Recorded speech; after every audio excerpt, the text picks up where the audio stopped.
June 14 లోకపరమైన మెప్పును వెదకుట.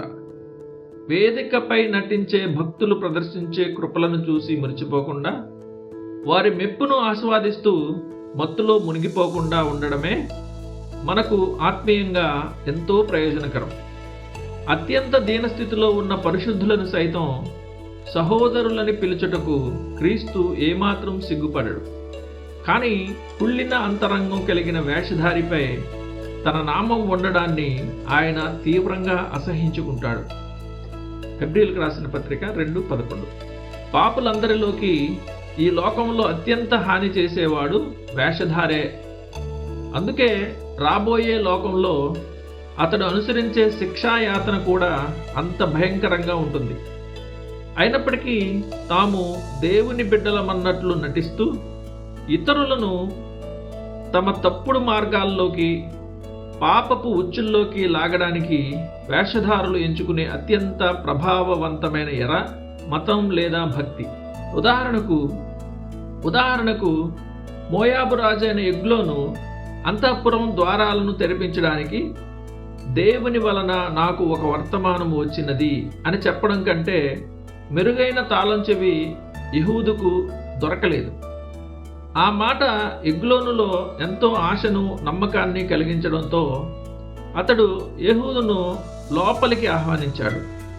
వారిద్దరే ఒంటరిగా ఉన్నప్పుడు ఆ మోసగాడి నోట దేవుని వాక్యాన్ని వినడానికి రాజు గౌరవంతో సీటు నుండి లేచి నిలబడ్డాడు. కానీ దానికి ప్రతిఫలంగా అతడు పొందింది ఘోరమైన మరణం. న్యాయాధిపతులు 3:14-30 వరకు. వేషధారి తన పాత్రను ఎంత అద్భుతంగా పోషిస్తాడంటే, కొన్నిసార్లు అతని వల్ల అనుకోకుండా కొందరికి మేలు కూడా జరగవచ్చని నేను అంగీకరిస్తాను.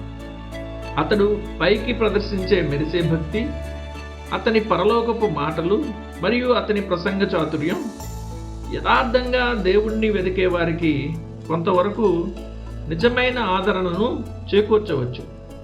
రంగస్థలంపై ఉన్న ఒక నటుడు తన నకిలీ కన్నీళ్లతో ప్రేక్షకుల హృదయాలను కదిలించినట్లే వేషధారి తన భక్తి వేషాన్ని వేస్తూ విశ్వాసులలో ఉన్న నిజమైన దైవిక గుణాలను తాత్కాలికంగా రగల్చవచ్చు.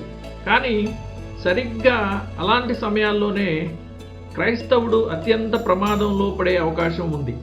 ఎందుకంటే ఒకప్పుడు తనకు ఆత్మీయంగా సహాయం చేసిన వ్యక్తిని అతడు అంత సులభంగా అనుమానించలేడు.